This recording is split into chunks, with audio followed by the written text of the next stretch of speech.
Bismillahirrahmanirrahim. Alhamdulillah alladzi an'ama 'alaina bi ni'matil iman wal islam. Wassalatu wassalamu ala sayyidil anam habibina wa syafi'ina wa maulana Muhammadin sallallahu alaihi wasallam wa ala alihi wa sahbihi wa man tabi'ahum bi ihsanin ila akhir ayyam, amma ba'd. Yaqulullahu subhanahu wa ta'ala fi kitabihil karim. A'udzu billahi minasy syaithanir rajim. Bismillahirrahmanirrahim. Ya ayyuhalladzina amanu athi'ullaha wa athi'ur rasula wa la tubtilu a'malakum. Shadaqallahu maulana al-azim. Wallahu a'lam bimuradi. Wa qala Nabi sallallahu alaihi wa alihi wasallam, "Idza marartum bi riyadil jannah farta'u." Qalu ya Rasulullah, wa ma riyadul jannah? Qala hilakut dzikri.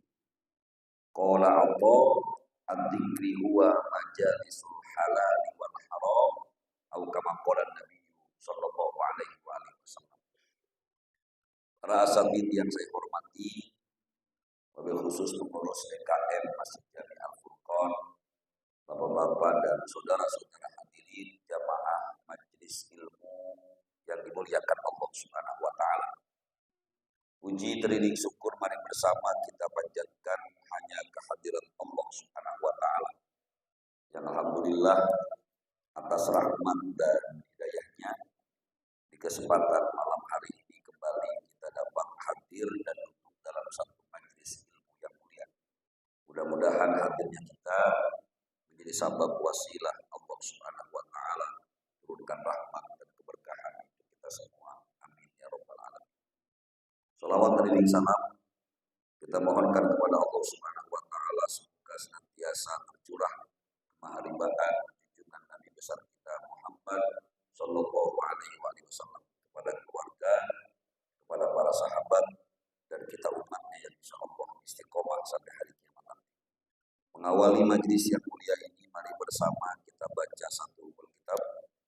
Kita doakan kepada para arwah almarhum orang-orang tua kita, guru-guru kita, saudara-saudara kita, semoga Allah ampuni dosa-dosanya, Allah terima segala amal ibadahnya, Allah jadikan punya rauhah min riyadil jannah. Al-Fatihah ila hadhihi wa ala kulli niyatin shalihah wa ila hadratin nabi al-Fatihah. A'udzu billahi minasyaitonir rajim. Bismillahirrahmanirrahim. Alhamdulillahi rabbil alamin. Ar-Rahmanir Rahim. Maliki yaumiddin. Iyyaka na'budu wa iyyaka nasta'in. Shiratal mustaqim. Shiratal ladzina an'amta 'alaihim ghairil maghdubi 'alaihim waladdallin. Amin. Ya Rabbi bil Mustafa balligh maqasidana wa ighfir lana ma madha ya wasi'al karami ya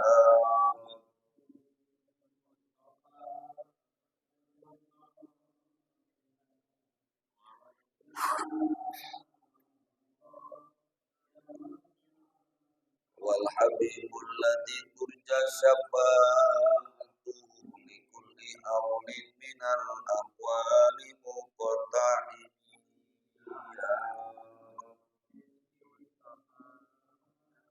balil maqasidana wa ighfir lana ma madha. Allahumma shalli wa sallim wa barik alaihi wa ala alihi. Bapak dan saudara-saudara hadirin jamaah majelis ilmu rahimakumullah. Minggu lalu kita bahas tentang larangan seseorang membatalkan ibadah yang sudah ia lakukan dan dianjurkan untuk menyelesaikan amalan yang memang sudah ia niatkan. Kita sudah ambilkan contoh orang yang sedang melaksanakan sholat sunnah, maka jangan dibatalkan di pertengahan jalan, kecuali ada udzur syar'i yang membolehkan. Contoh misalnya, yang disebut dengan udzur syar'i ketika seorang anak sedang melakukan sholat sunnah, dia dipanggil oleh ibunya, maka dia bukan saja dilarang untuk melanjutkan sholatnya, tapi justru batalkan sholat sunnah. Atau juga yang termasuk dalam udzur syar'i, seseorang yang sedang sholat sunnah, tiba-tiba qomat dikumandangkan dalam sholat berjamaah. Maka orang yang sedang melakukan sholat sunnah qobliyah maghrib misalnya, atau sholat sunnah qobliyah isya misalnya, kemudian dikomatkan, maka dia justru diharuskan untuk membatalkan sholat. Kata Nabi kita Muhammad SAW, idza uqimatis sholatu fala sholata illal maktubah. Apabila sholat telah dikomatkan, kata Nabi, maka tidak ada sholat lain kecuali sholat yang wajib. Allah Subhanahu wa taala dalam Al-Qur'an surah Muhammad berfirman, A'udzu billahi minasyaitonir rajim.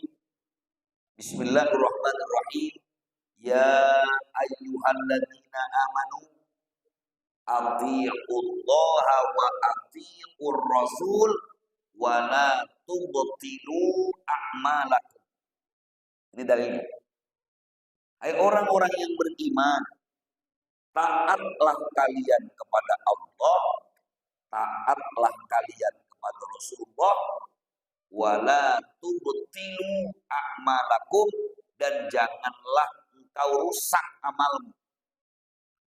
Jangan kau batalkan amalmu.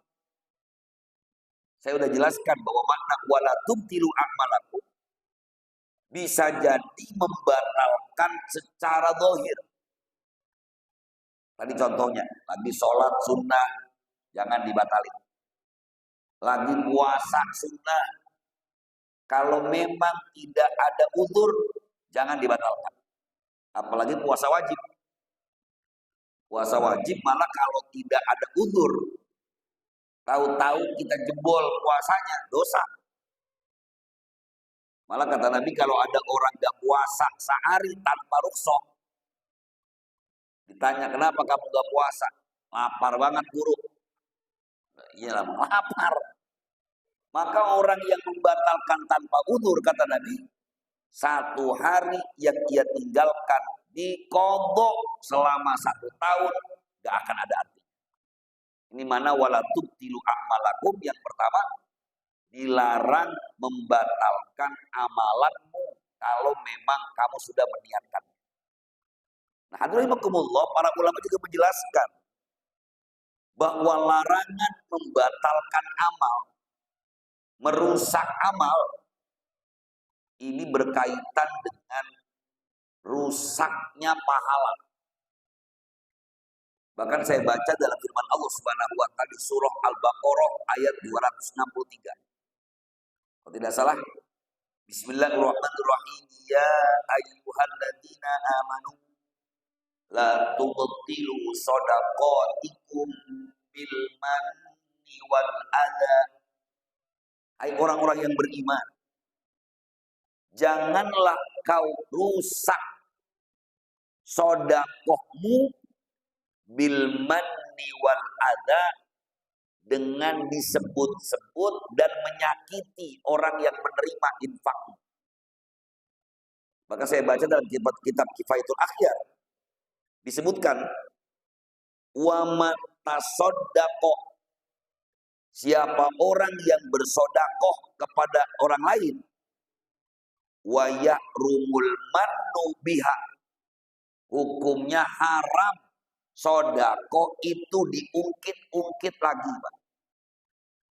Wa idza manna baqala thawabuha, Maka apabila seseorang membatalkan atau menyebut-nyebut, mengungkit-ungkit sodakoh yang ia berikan, batola tawabuha, maka batallah pahalanya. Tadi saya katakan, ada yang memang batal secara zahir, ada yang memang batal secara batin. Dalam persoalan akad, apa yang sudah diberikan kepada orang lain, selama akad itu masih ada, maka hukumnya tetap ada, Pak. Saya ambil contoh begini. Yang namanya wakaf, yang namanya hibah, itu bagian dari infak fisabilillah. Tetapi ketika misalnya saya udah ada akad, saya mewakafkan sebidang tanah kepada si fulan seluas 100 meter untuk digunakan kepentingan umat Islam. Saya namanya wakif yang mewakafkan. Orang yang menerima wakaf, ketika kemudian saya yang udah tanda tangan, disaksikan oleh saksi bahwa tanah yang 100 meter itu sudah saya wakafkan, tahu-tahu saya ngungkit lagi, Pak. Wah, gue nyesel banget nih wakafin tanah ini. Kudunya mah gue wakafin bukan sama lo, dia lo yang jahat lo sama gue. Padahal kalau bukan gue yang ngewakafin tanah ini, kagak bakalan lo punya madrasah.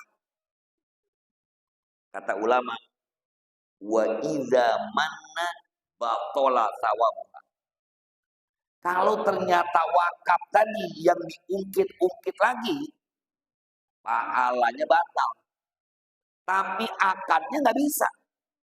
Kenapa? Karena di awal sudah ada transaksi, sudah ada perjanjian, saya mewakafkan sebidang tanah kepada fulan bin fulan. Ini yang saya maksud dengan perbedaan batal transaksi secara zahir atau batal amalannya secara zahir, ada juga yang batal pahalanya. Kalau batal amalan tadi, kita lagi puasa sunnah, tahu-tahu karena ada tamu, kita temenin tuh tamu makan sama ngopi, kita batalin puasa kita, maka berarti puasa kita secara zahir batal. Gak bisa guru kalau ntar habis nemenin tamu saya puasa lagi ya, jangan, ngapain? Udah gegar sepiring, udah batal puasa namanya. Tetapi ketika dia berpindah dari amalan sunnah kepada amalan sunnah yang lain, yaitu ikram ad-duyuf, memuliakan tamu, tentu ini bagus. Kalau ini namanya zahirnya yang batal. Tapi yang lebih ngeri yang ini, Pak. Amal yang batal pahalanya. Makanya ayat di surah Muhammad itu, wala tubtilu a'malakum, jangan kau batalkan amalmu. Ini yang paling sedih adalah batal pahalanya. Dikerjain mah dikerjain, berarti kan tetap ada yang dikeluarin, Pak. Tapi ternyata yang dikerjain tadi cuma dapat capeknya doang, tapi sia-sia di hadapan Allah Subhanahu wa taala. Dalam Ibnu Katsir dikatakan mana wala tubtilu a'malakum, di antaranya yang paling ekstrim adalah penyakit riddah, murtad. Kita lagi sembahyang nih, Pak. Sholatnya sih lengkap. Saya niat sholat sunnah duha 2 rakaat karena Allah. Tapi sepanjang sholat niati ngomong aja, buat duha mulu juga percuma, susah juga ini. Ini Romana kagak gantak ini gue diajuin sembahyang begini. Kayaknya gue percuma sembahyang ini. Tuh, itu penyakit itu, Pak. Apalagi kalau amalannya puasa yang wajib. Lagi sembahyang Isya. Romana gue sembahyang begini-gini amat. Ketahuan kemarin gue lagi rajin sembahyang, gue banyak banget. Ini ngapa sekarang sembahyang mulu, rezeki mana sengkleh banget. Kira-kira begitu. Ini penyakit, maka apapun yang dia lakukan di hadapan Allah Subhanahu wa taala, enggak ada nilai pahala sama sekali. Ini wala tubtilu a'malakum. Itu gara-gara ragu di hati kita. Apalagi sampai ngomong, emang Tuhan perlu apa gue sembah ini? Saya pernah dapat cerita, Pak, orang pergi haji, nyampe di Mekah, dia ngomong gini, guru saya dosa enggak ya? Kenapa saya ngerasain ngelihat Ka'bah hambar? Hambar gimana? Jadi hati ngomong, ini kok gue nyembah begini, kok ini rumah Tuhan, begini doang sih. Nah ini kan namanya rindah, Pak, murtad. Ada keraguan-keraguan di hati. Maka otomatis ini dapat merusak seluruh amalnya. Apa yang rusak? Pahalanya di sisi Allah Subhanahu wa taala tidak ada arti. Contoh yang kedua tadi di surah Al-Baqarah 263. Hai orang-orang yang beriman, jangan kau rusak sedekahmu bil manni wal adza, dengan diungkit-ungkit dan disakiti. Kalau tadi contohnya wakaf. Contoh yang kedua hibah. Kalau hibah biasanya perorangan, Pak. Contoh misalnya jamaah Al-Furqan ngomong, guru jangan pulang dulu, saya mau kasih mobil sama guru hibah. Amin nggak Pak? Ya nggak apa-apa, kan doa namanya. Romana kagak ikhlas amat ini dikasih hibah. Ketika ada orang mengatakan ini guru saya menghibahkan sesuatu. Ini pernah saya sampaikan, bedanya sedekah sama hibah. Walaupun sama-sama sodako. Kalau sodako yang nerima siapapun nggak ada masalah. Yang nerima nggak tahu nggak masalah. Tapi kalau hibah, antara yang ngasih sama yang nerima harus tahu, Pak. Makanya saya tahu ini hibah, sebuah kendaraan mobil. Maka tahu-tahu itu sudah ditandatangani, saya memberikan hibah sebuah kendaraan kepada Fulan bin Fulan. Dapat 6 bulan itu yang ngasih hibah maki-maki orang yang dikasih. Dasar lu kagak tahu terima kasih. Lu tebang gua undang segitunya gak datang. Padahal kemarin lu gua kasih mobil hibah buat lu. Maka ketika keluar kata-kata yang nyakitin tuh kepada orang yang nerima hibah tadi, Pak, maka disitulah batola tawabuha, batal semua pahala hibah. Tapi akad hibahnya batal apa enggak? Enggak, udah tanda tangan.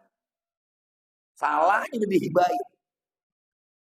Makanya kata Nabi kita Muhammad SAW, orang yang sudah memberikan sesuatu kemudian diminta lagi, Nabi mengumpamakan sama seperti seekor anjing yang memuntahkan sesuatu kemudian dia makan lagi muntah. Nabi umpamakan kal-kalbi, seperti seekor anjing, saking hinanya. Saya ingat ini pernah saya sampaikan tentang hibah. Kecuali kata ulama, hibah itu boleh dikembalikan kalau hibah orang tua kepada anak. Walaupun sama-sama sedekah. Cuma yang namanya pemberian orang tua sama anak, sifatnya nggak mengikat. Contoh misalnya begini, sebagai orang tua saya ngomong sama anak saya, ini bapak kasih kamu hibah tanah 200 meter. Kamu 200, kamu 200. Saya kasihin ketika anak saya umur misalnya 15 tahun. Tahu-tahu dapat 5 tahun kemudian usaha saya bangkrut, naudzubillah. Ketika bangkrut, tong ini babak nggak jadi ya hibah tanah yang kemarin. Ini tanah lu ini yang ada mari babak kasih 200 meter, babak mau jual aja. Mau diambil lagi. Boleh apa enggak, Pak? Boleh itu mah. Babnya lain sama yang tadi. Kalau yang tadi mah pemberiannya kepada orang lain. Haram diambil lagi. Tapi kalau hibahnya kepada anak, akannya dikembalikan, maka gak ada masalah. Karena urusan hibah orang tua sama anak bukan nyari pahala. Ini namanya mah anak. Biasa aja, nggak ada pahalanya, nggak ada masalah. Tetapi lagi-lagi yang disampaikan oleh Allah Subhanahu wa taala, wala tubtilu a'malakum, jangan kau batalkan amalmu. Di antaranya adalah mengungkit sesuatu yang udah kita kasih. Makanya orang yang gak mungkit pemberiannya pada orang lain bukan hal gampang, Pak. Kita kan bawaannya kalau udah ngasih sesuatu seakan-akan orang yang kita kasih ini utang jasa sama kita, Pak. Maka ya maaf kalau guru-guru kita dulu ngajarin, kalau ada orang ngasih sesuatu mendingan jangan dah, kalau kira-kira bakal diomongin. Contoh sederhana, Pak. Ada orang pergi umroh boleh diongkosin. Kira-kira nih orang yang diongkosin umroh ketemu sama yang ngongkosin, disuruh apa-apa, itu yang pergi umroh dibayarin, Pak, nurut apa kagak? Kagak ngikutin, kagak enak nih yang bayarin. Pokoknya Ustaz besok datang ke rumah saya. Waduh, gua agak datang. Mana anjing yang ngongkosin kemarin umroh. Selalu terikat. Malah kadang-kadang nanti malah jadi omongan. Ketika ini orang ngomong, ya lu tahu kagak itu Ustaz Anu tuh umroh dari kantong gua itu. Lah ono pergi haji lesap kantong gua itu. Kita lupa apa yang udah kita kasihin, kita ungkit kembali.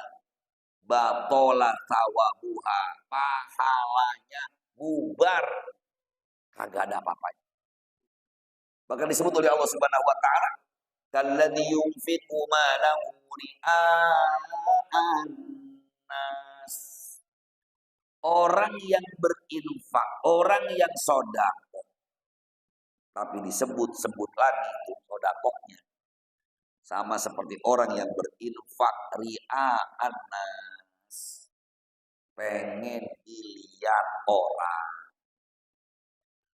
Maka orang yang riya bukan cuma sedekah, sholat juga dicela. Fawailul lil musallin alladzina hum an sholatihim sahun alladzina hum yura'un. Celaka bagi orang-orang yang sholat. Yang pertama yang lalai dalam sholatnya, yang kedua alladzina hum yura'un, yang sholatnya pengen dilihat orang. Wala tubtilu a'malakum. Hati-hati ketika kita ngerjain satu amal, kita sendiri yang merusak amal kita sendiri. Salah satunya niat kita nggak tulus kepada Allah, atau apa yang kita sodakohkan kita sebut-sebut, bahkan kita sakitin orang lain. Dan ini gak gampang, Pak, saya benar. Apalagi kalau kita udah banyak jasa sama orang, kan gampang banget nih jadi kunciannya. Ya, tuh bocah padahal mah dulu kalau bukan karena gua mati ke orang. Kesannya dia kayak yang memiliki kehidupan dan kematian ini. Wah, dia tuh kalau bukan gua tuh semua disebut-sebut. Itu masjid anu kalau bukan karena gua kagak bakal jadi. Kalau di sono ngomong begitu lagi. Kalau di sono ngomong begitu lagi. Dia lupa bahwa itu yang merusak amalnya. Walaupun memang bukan berarti orang yang belum bisa ikhlas 100% berhenti beramal, jangan. Ulama katakan kalau memang kita belum bisa 100%, terus aja dulu beramal. Mudah-mudahan nanti kalau kita terus melatih diri kita untuk beramal, semoga makin hari bertambah pula ikhlas.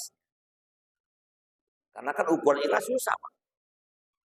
Saya pernah bilang di majelis ini, orang ikhlas itu saat memberi, dicobanya begini, saat orang yang nerima duit kita nggak ngucapin terima kasih sama sekali. Kira-kira hati kita kesal apa enggak? Itu aja ukurannya. Kita bagi duit ini orang miskin 1 juta. Tahu-tahu habis nerima duit, kagak senyum, kagak makasih. Loyong aja begitu.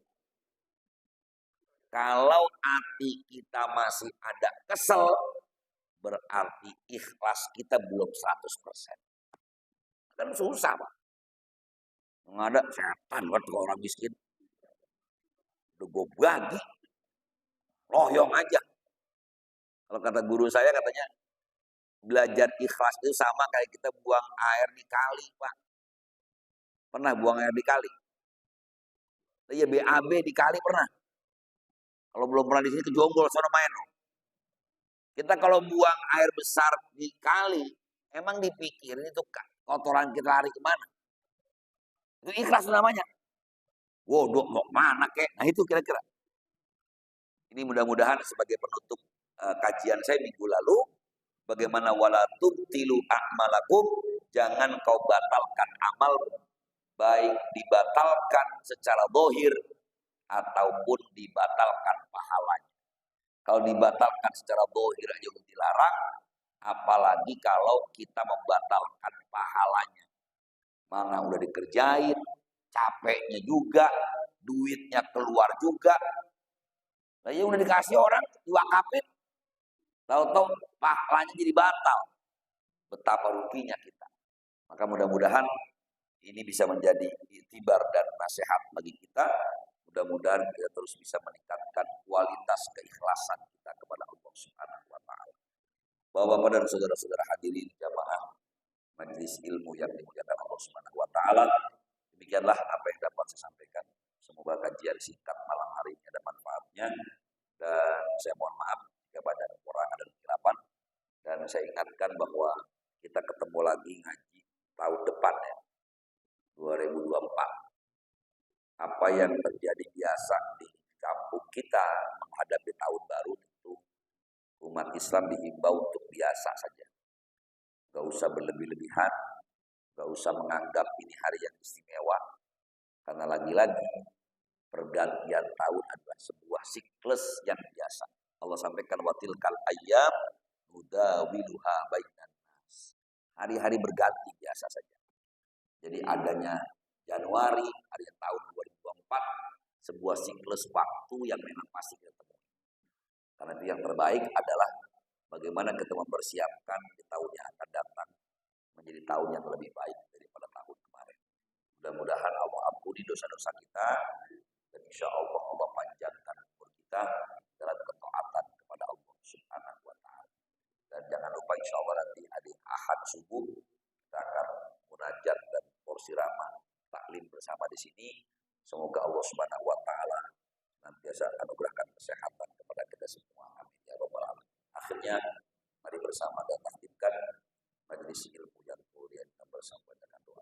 Al-Fatihah. La ilaha illallah wa ala kulli niyatin shalihah wa ila hadratin nabi. Al-Fatihah. Alhamdulillah. Bismillahirrahmanirrahim. Alhamdulillah rabbil alamin. Ar-Rahmanir Rahim. Iyyaka na'budu wa iyyaka nasta'in. Ihdinas siratal mustaqim. Siratal ladzina an'amta 'alaihim ghairil maghdubi 'alaihim waladdallin. Allahumma amin ya rabbal alamin. Shalli ala sayyidina Muhammad wa ala ali sayyidina Muhammad. Allahumma ighfir lana wa li walidina wa li masyayikhina wa liman hadharna wa liman tabi'ana wa li jami'il muslimina wa muslimat.